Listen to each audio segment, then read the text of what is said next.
नहीं बनाएंगे बोला था, उसने तेलंगाना बना दिया। जो बनाएंगे बोला था वो नहीं बनाया।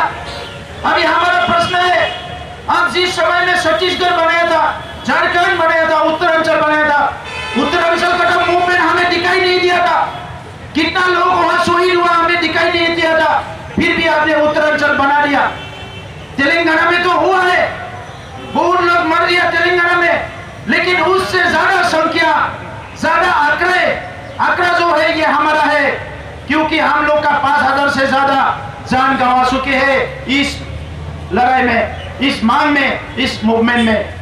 25,000 से ज्यादा जेल जा चुके हैं। तो इसीलिए आपने जब भी आपका जरूरत है, आप हमारे लिए पुलिस भेज देते हैं, आर्मी भेज देते हैं, लेकिन आप इसको कभी रिकॉग्निशन नहीं देते हैं। इसका कोई आपके लिए इंपॉर्टेंस नहीं है कि ये भी हमारा हिंदुस्तानी है, देशवासी है, इनके लिए भी कुछ करना है। जो भी करना है आप पुलिस मिलिट्री से ही करते हैं, वो तो अंग्रेज भी करते थे। अंग्रेज जब यहाँ भारतवासी रिवोल्ट करते थे, मूवमेंट करते थे, तो उसमें आर्मी पुलिस लगा देते थे। अभी आपने अपने देशवासियों को आजादी के 70 साल में जो देना था वो दे नहीं पाया, तो उसमें आप पुलिस आर्मी ब्यूरोक्रेट लगा के सोल्व करना चाहते हैं। ये ब्यूरोक्रेट में सोल्व होने वाला मुद्दा नहीं है, ये पॉलिटिकली सोल्व होने वाला मुद्दा है। और ये पार्लियामेंट में आप लोग को इतना तनख्वाह देके, इतना फैसिलिटी देके रखा ताकि आप लोगों का समस्या को समझ सके, लोगों के लिए काम कर सके, आपका कोई तकलीफ ना हो, आप ठीक से रहे, ठीक से खाइए, पिए, सोइए और उसके बाद लोगों के लिए काम करें। इसके लिए ये आपको इतना फैसिलिटी देके रखा है। अभी हम लोग इसीलिए हम लोग आपको यही बोलना चाहता है, आपको हमने 2014 में प्यार दिया, आपको इज्जत दिया, आपको विश्वास किया, इसके बदले में आप खुश नहीं किया। इसलिए हमारा भी कोई ये रिस्पॉन्सिबिलिटी नहीं है 2019 में, सन 2019 में जो जनरल इलेक्शन होगा, इसमें आपको फिर से देखने के लिए हम लोग का कोई जिम्मेवारी नहीं है। हम लोग आप लोग को नहीं देखेंगे, हम लोग आप लोग को नहीं देखेंगे। और आपको भी हम लोग ये चेतावनी देते हैं कि आप वोट का दलाली मत कीजिए, वोट का व्यापार मत कीजिए। ये वोट जो है, एडल फ्रेंचाइज जो है, ये भारतवासी होने का एक गौरव है, भारतवासी होने का एक प्राइड है। हम लोग वोट देते हैं अपने सरकार बनाने के लिए। अगर वोट देने के बाद इसी वोट को लेके उसी लोगों को जो इतना सिंपल, ऑनेस्ट, लॉयल है इंडियन कॉन्स्टिट्यूशन का, ये लॉयल जो लोगों को अगर आप धोखा देगा, इससे बड़ा क्राइम जो है वो इंडिया में और देश में और दुनिया में कुछ नहीं होगा। इसीलिए ये सबसे बड़ा लोकतंत्र का जो सरकार है, आप लोकतंत्र का भाषा समझिए। आप वायलेंस के लिए प्रोवोक करते हैं, आप इंस्टिगेट करते हैं, लोगों को प्रोवोक करते हैं, भावुक करते हैं ताकि लोग गलती करें। हम लोग गलती करने वालों में से नहीं है। ये स्वतंत्रता जो मांगने वाले ये तो वायलेंस नहीं करेंगे। इसके साथ बोधो भी कभी हुआ था, आपके प्रोवोक में बोधो भी करना पड़ा था। एक छोटा मोटा वायलेंस हम लोग का एरिया भी हुआ था, खून खराबा भी हुआ था। कुछ बोडो युवाओं ने आपके भावुक में आके, प्रोवोक में आके बंदूक पकड़ना पड़ा था, लेकिन अभी ऐसा होने वाला नहीं है, ऐसा होने वाला नहीं है, क्योंकि ये देश आपका जितना है, मेरा भी इतना ही है। आप लोग का जितना हक है, हमारा भी इतना हक है। ये राजधानी में आके, कैपिटल में आके नहीं, इसीलिए हमने बोला कि बोडोलैंड से आप लोग को सुनाई नहीं दिया, तो यहाँ से तो आप सुनो। ये आसाम नाम का जो प्रेशर कुकर है, इसमें हमें ज्यादा दिन रखने का आप जरूरत मत कीजिए। हम लोग को आप अच्छे से रहेंगे इंडिया में, पूरा आजादी लेके, राजनीतिक आजादी, सामाजिक आजादी, अर्थनीतिक आजादी, संस्कृति का आजादी, सब आजादी लेके आप जिएंगे। और हम लोग को प्रेशर कुकर में डाल के रखेंगे, हम ऐसा होने नहीं देंगे। ये देश का हम लोग भी नागरिक है, ये संविधान हमारा भी है। तो इसीलिए समय आ गया है, या तो आप हमारे हक को दे दीजिए, हमारा जो हक है आप दे दीजिए, ये हक देने के लिए आप कुर्सी पे बैठे हैं, ये हक देने के लिए, न्याय देने के लिए, लोगों का जेन्युइन जो एस्पिरेशन है इसको फुलफिल करने के लिए, जो लेजिटिमेट डिमांड है इसको फुलफिल करने के लिए आप इस कुर्सी पे बैठे हैं। या तो आप ये काम कीजिए, नहीं तो हम लोग को अपना डिसीजन लेना पड़ेगा। और हमारा डिसीजन यही है, जब तक बोडोलैंड नहीं बनेगा हम लोग शान से बैठने वाले नहीं है, क्योंकि बोडोलैंड से ही हमारा जो जाति, जो समुदाय है, इसका जो जान है ये बोडोलैंड में है। जब तक बोडोलैंड नहीं होगा हमारा जान, हमारा जो जिंदगी है ये कभी अच्छा नहीं होगा। हम आपको ये विश्वास दिलाते हैं कि अगर बोडोलैंड स्टेट बनेगा इसमें इंडिया का कोई नुकसान नहीं होगा, इंडिया में अच्छा स्टेट मिलेगा।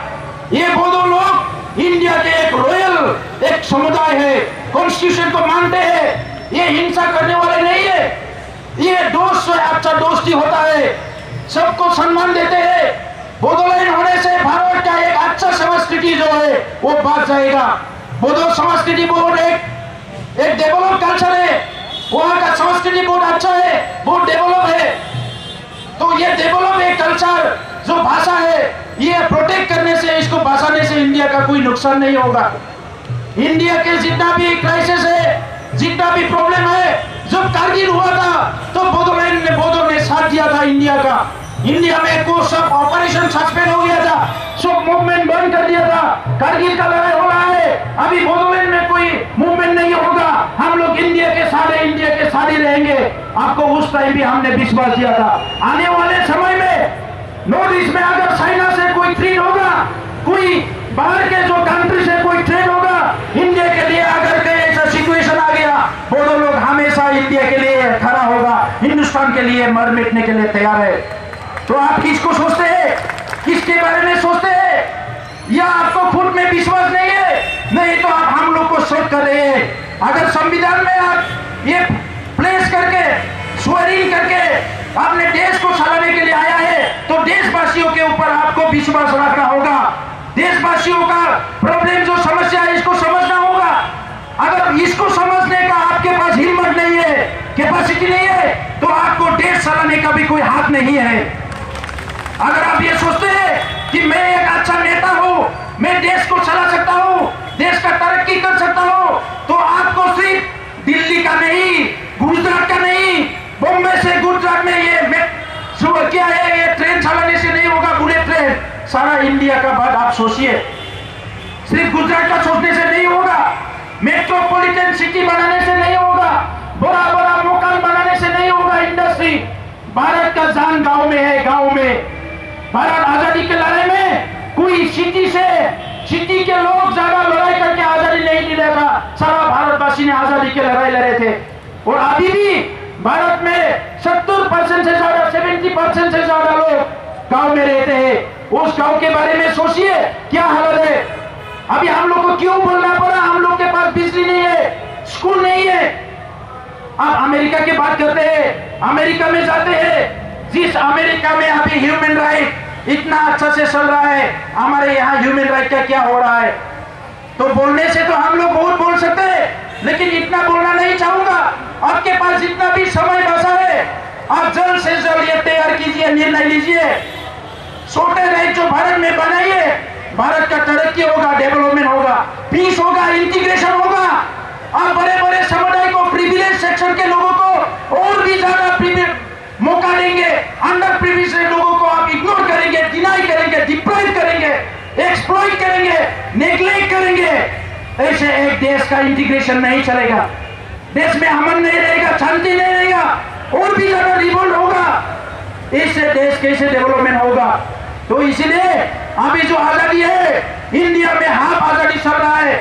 एक ज्योग्राफिकल फ्रीडम, ज्योग्राफिकल एरिया को लेके इंडिया आजाद हुआ है। पॉलिटिकल जो राइट मिला है इंडिया को, पॉलिटिकल जो सिस्टम है, इसका आजादी मिला अपने आप को चलाने के लिए, देश को अपने रूल करने के लिए।